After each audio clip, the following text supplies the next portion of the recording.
وہ بچے جو ہمارے چھوٹے بچے ہیں اور ابھی وہ بچے جو انشاءاللہ جن کو یہ جنم دیں گے, جو ہمارے پوٹینشیل پیرنٹس ہیں, وہ بچیاں جو میٹرک ایف اے میں پڑھتی ہیں, ایف ایس سی میں پڑھتی ہیں, جو بچے, ان سب کو یہ بات بتانے کی ضرورت ہے کہ خدا کے لیے جو غلطی ہم نے کی ہے تم نے وہ غلطی نہیں کرنی.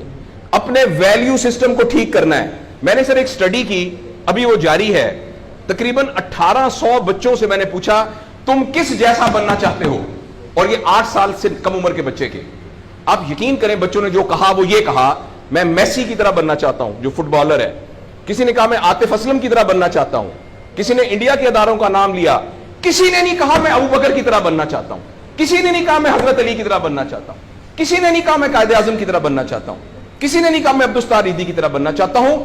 ایک بچی نے صرف کہا کہ میں حضرت فاطمہ کی طرح. میں نے اپنے یوٹیوب چینل پہ اس بچی کا انٹرویو لایا, چھوٹی سی بچی نے کہا میں پارک میں پھر رہی تھی, میں نے کہا بیٹا تم کیا بننا چاہتی ہو, کہتی میں حضرت فاطمہ کی طرح بننا چاہتی ہوں. تو میرے دوستو, ہم نے اپنے بچوں کے رول ماڈل ہی غلط کر دیے ہیں. ہم نے, اس لیے مجھے اور آپ کو بہت سیریسلی اس بات پر غور کرنا ہے. میں آپ سے عرض کروں, ساؤتھ افریقہ میں تتلیاں ختم ہو رہی ہیں, لہٰذا تتلیوں کی نسل کو بچانا بڑا ضروری ہے. اچھا پانڈا ختم ہو رہا ہے, پانڈا کو بچانا بہت ضروری ہے. انسان پانڈا اور تتلیاں نہیں ہیں, انسان ختم نہیں ہو رہا ہے, انسان کا بچانا کوئی اتنا ضروری نہیں ہے, وہ پانڈا نہیں ہے. اس لیے اگر ہم اپنے بچوں کو یہ رول ماڈل نہیں دے سکتے تو مہربانی کر کے بچے نہ پیدا کریں.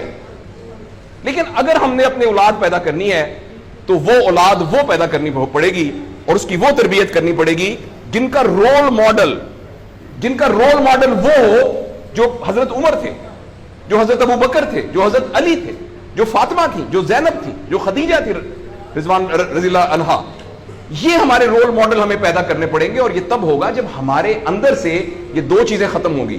نمبر 1, ہم پیسے کی بنیاد پر اپنے آپ کو بڑا نہ سمجھیں, اور دوسرا یہ کہ ہم فرد کو فرد کے لیے تیار نہ کریں, فرد کو معاشرے کے لیے تیار کریں. میرا بیٹا تو 1100 میں سے 1100 نمبر لے کے ڈاکٹر بن کے ایک جگہ پر اسسٹنٹ پروفیسر لگا ہوا ہے, معاشرے کو کیا فائدہ ہوا ہے؟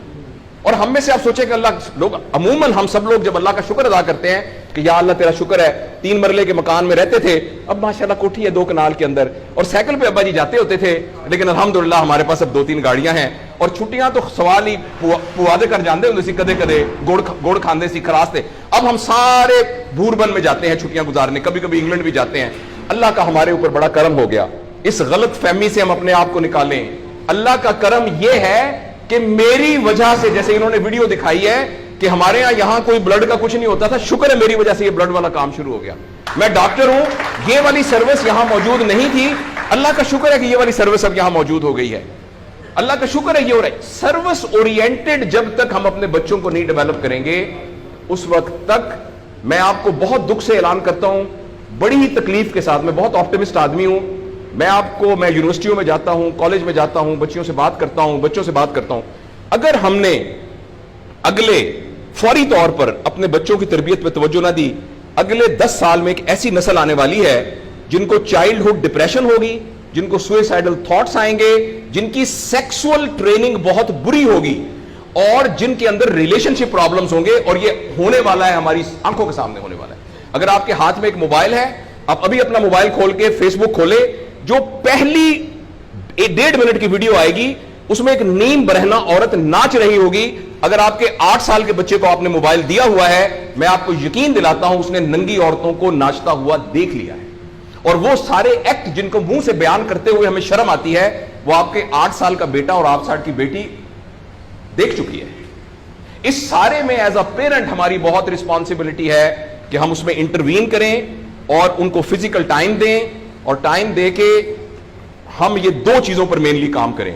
تو انشاءاللہ العزیز ہمیں امید ہے کہ معاشرہ بچ جائے گا.